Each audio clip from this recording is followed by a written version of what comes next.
ধর্ষিত নারীদেরকে নিয়ে আমার কিছু কথা। একটা মেয়েকে যখন আপনি ধর্ষণ করেন তখন কিন্তু আপনি জানতে চান না তার চলন বলন কেমন, সে কোন গোত্রের, সে কোন বর্ণের, তার ইকোনমিক্যাল স্ট্যাটাস কি, তার এডুকেশনাল ব্যাকগ্রাউন্ড কি, তার ফ্যামিলি ব্যাকগ্রাউন্ড কি, এগুলো তো আপনি দেখেন না।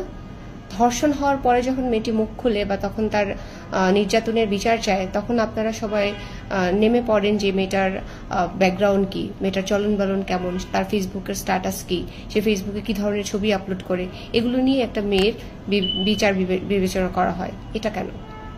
ধর্ষণ করার আগ মুহূর্তে আপনি এগুলি ভাবেন নাই? আর সমাজ তখন ওই মেয়েটার চলন বলন নিয়ে তাকে ধামাচাও শাক দিয়ে মাছ ঢাকার মতো একটা ব্যবস্থা করে ফেলে।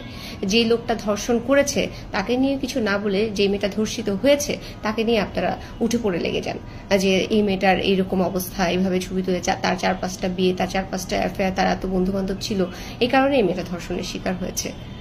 শুধু তাই নয়, এমনকি কোর্টে যেয়ে যখন মেয়েটা তার যে সঙ্গে যে নির্যাতনটা ঘটেছে সেটা যখন বিশ্লেষণ করে, তখন কোর্টের মধ্যে যে সমস্ত লোকজন আপনারা থাকেন, আইনজীবীরা বা অন্যান্য যারা থাকে, তারা সবাই ওই সময়টাকে মজা পায়।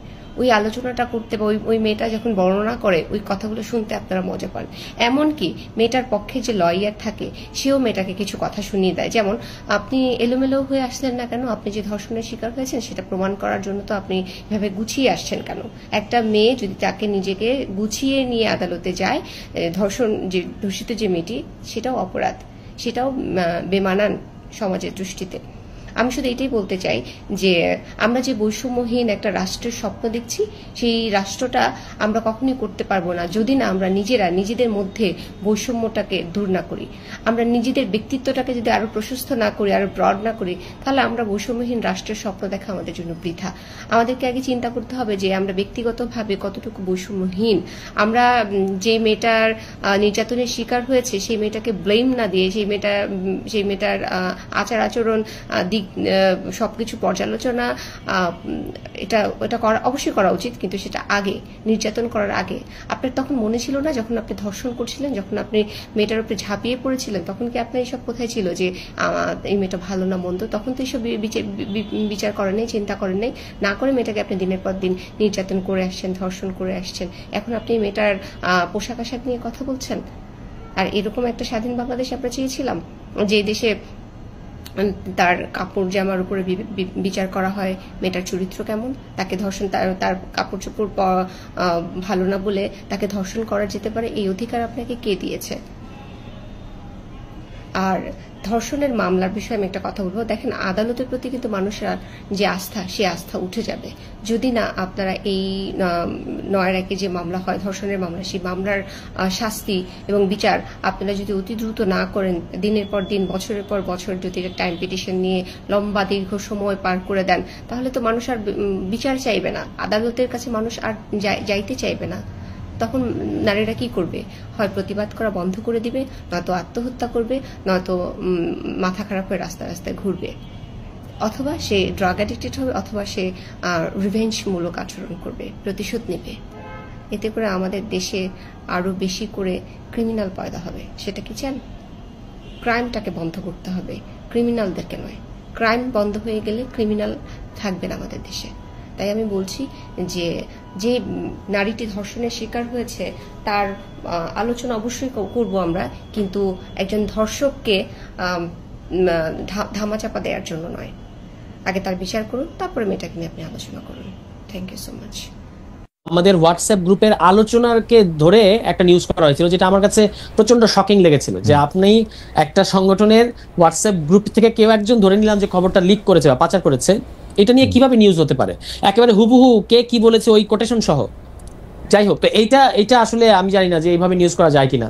আর আসিফ এবং মাহফুজ অবশ্যই তারা সরকারে আছেন, কিন্তু তারা তো আসলে এইখানে আমাদের প্রতিনিধি হিসেবে নাই, মানে তারা তো এনসিপির কেউ না। তারা এই গণ অভ্যুত্থানের মধ্যে দিয়ে যে সরকার গঠিত হয়েছে সেই সরকারে গণ অভ্যুত্থানের প্রতিনিধি হিসেবে তারা গেছেন, এবং তারা পরবর্তীতে নির্বাচন করবেন কিনা, ইলেকশনে আসবেন কিনা, আমাদের দল করবেন কিনা, এই ব্যাপারে তারা আমাদেরকে কিছু জানান নাই।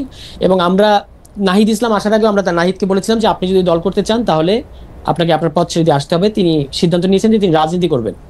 একই ধরনের সিদ্ধান্ত তাদেরকে নিতে হবে, এবং সেক্ষেত্রে তারা এই সিদ্ধান্ত নেবেন যে কখন তারা বেরিয়ে আসলে সেটা নিরপেক্ষ মনে হবে এই ব্যাপারে আমাদের দিক থেকে তাদের প্রতি কোনো নির্দেশনা কিংবা আহ্বান বা চাহিদা নাই। আমরা আমাদের দল যেভাবে আগানো সেভাবে আগাবো, তারা সিদ্ধান্ত নেবেন দুইজন যে তারা কি করবেন।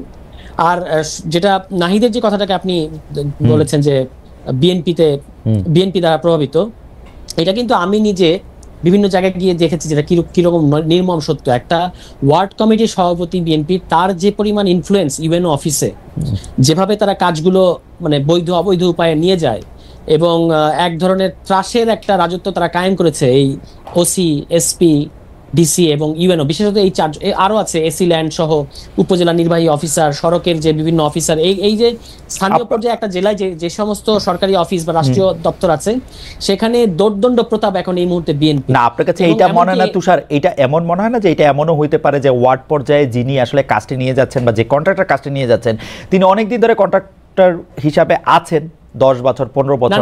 সেরকম না, আমাদের কাছে তো এনসিপি তো খুবই প্রকাশ করেছে, এনসিপি তো এটা হতাশাও প্রকাশ করেছেন আমাদের কাছে কেউ যে এটা তারা এক ধরনের চাপ প্রয়োগ করে নিয়ে যাচ্ছে বা সাংগঠনিক যে তাদের শক্তি আছে এটা দেখিয়ে তারা নিয়ে যাচ্ছে।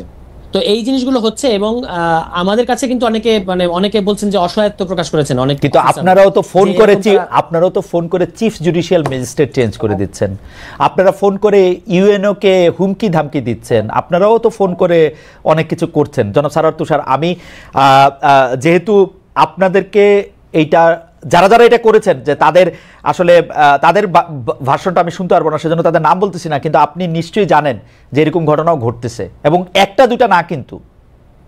এবং আমি নিজে কিন্তু দেখতেছি যে বিভিন্ন জায়গায় গিয়ে আপনাদেরও যথেষ্ট ইনফ্লুয়েন্স আসে এনসিপিরও সরকারি অফিসারদের উপরে।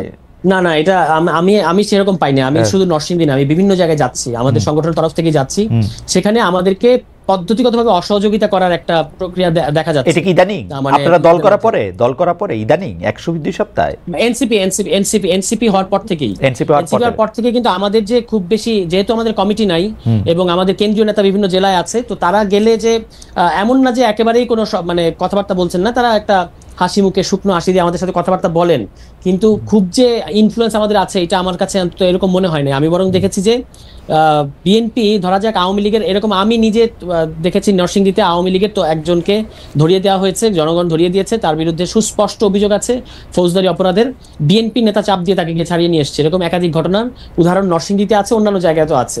এবং কলকারখানা, যেমন ধরুন আজকে একটা রিপোর্ট প্রকাশিত হয়েছে, মঈন খান সাহেবের যিনি পিএস মিল্টন, তিনি 128টা কারখানা পলাশের থেকে চাঁদাবাজি করছেন। তো এটা তো আর কোনো ইজারা কিংবা বৈধ উপায় কিছু করছেন না, এটা নিয়ে নিউজ হয়েছে কিন্তু। হ্যাঁ, আজকে আমি আপনাকে পাঠাতে পারবো। এবং বিশ্বত আমি বলতে পারবো পলাশ একটা উপজেলা যেটা হচ্ছে আপনার ইন্ডাস্ট্রিয়ালাইজড এবং শিল্পাঞ্চল, আপনি জানেন। সেখান থেকে বিএনপির নেতাকর্মীরা গত 7-8 মাসে যে মাত্রার চাঁদাবাজি করেছেন, একটা গলির নেতা মানে কথিত আছে যে কোটি কোটি টাকার মালিক হয়ে গেছেন এবং বিভিন্ন ভাবে আওয়ামী লীগের লোকজনের কাছ থেকে টাকা নিয়ে তাদেরকে শেল্টার দেওয়া হচ্ছে। এইগুলো কিন্তু একেবারে পুরো পলাশে আপনি আপনার যে কোনো একজন ব্যক্তিকে পাঠালে তিনি এগুলো শুনে আসবেন। পলাশের মানুষের একটা নাভিশ্বাস মানে সৃষ্টি করেছে, তারা একটা ত্রাসের রাজত্ব কায়েম করেছে এবং মাদকের একটা সিন্ডিকেট তাদের নেতৃত্বে চলছে।